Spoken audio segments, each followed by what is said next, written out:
Kamay mo lang.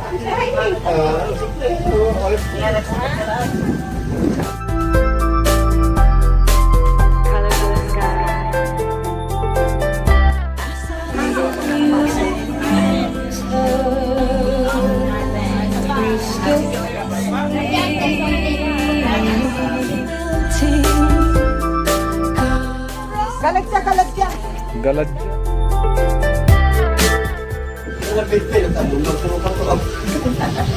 Alfredo.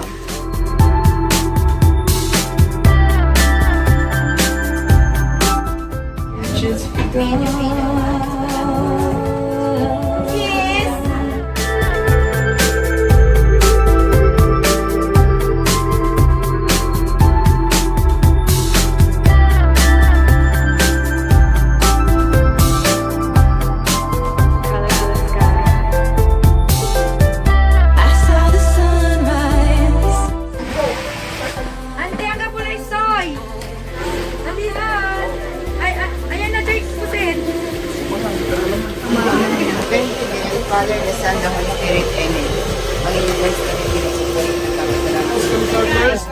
Okay, thank you for hosting us. And yes, SPA Class 77 class reunion is on.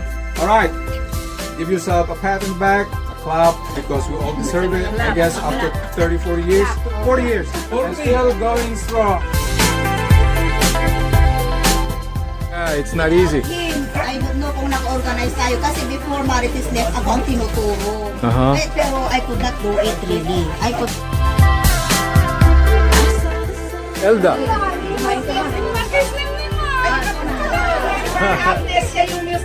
Yeah.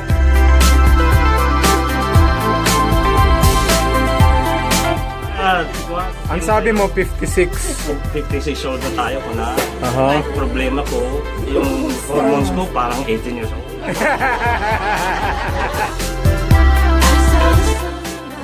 Hindi dahil timix ko lang yan. Oo, nakapkabasan ni. Ang nagalo ka so... So I have to attend the mass at 6 o'clock.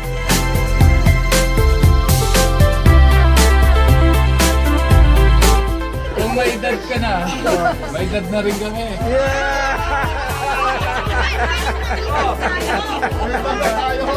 May edad na tayo lahat.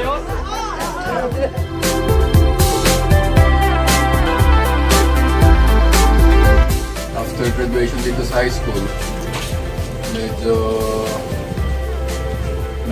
naligaw tayo. Was lost and found.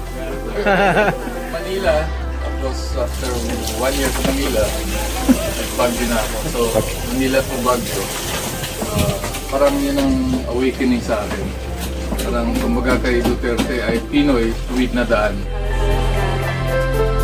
Ang lahat, gusto ko lang i-acknowledge yung mga blessing na galing sa ating mga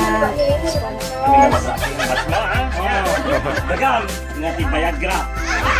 Kumbaga adat pa niya, the side effect na, warning ang dadya. Kayo niya, awan effect na kanyami, si kami bak. Kanyang side effect, plant effect.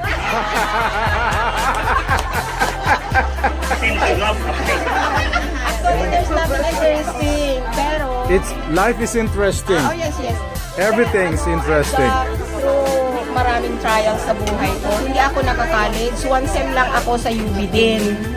I didn't see you there. Absent siguro ako nun. Wala ka na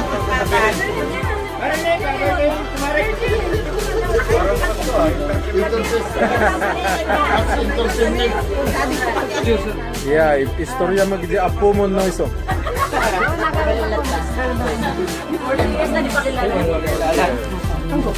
Siguro ang dapat yung unang malaman ay I'm the most eligible widower in town.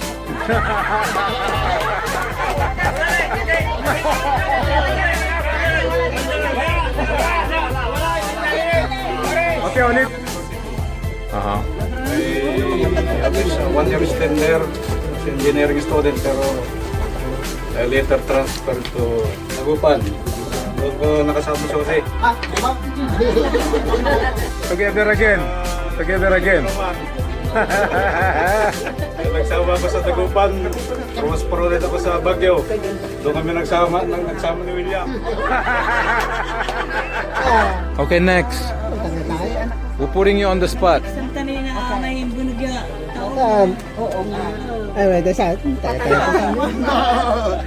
Basta siya nakikita ko sa Facebook.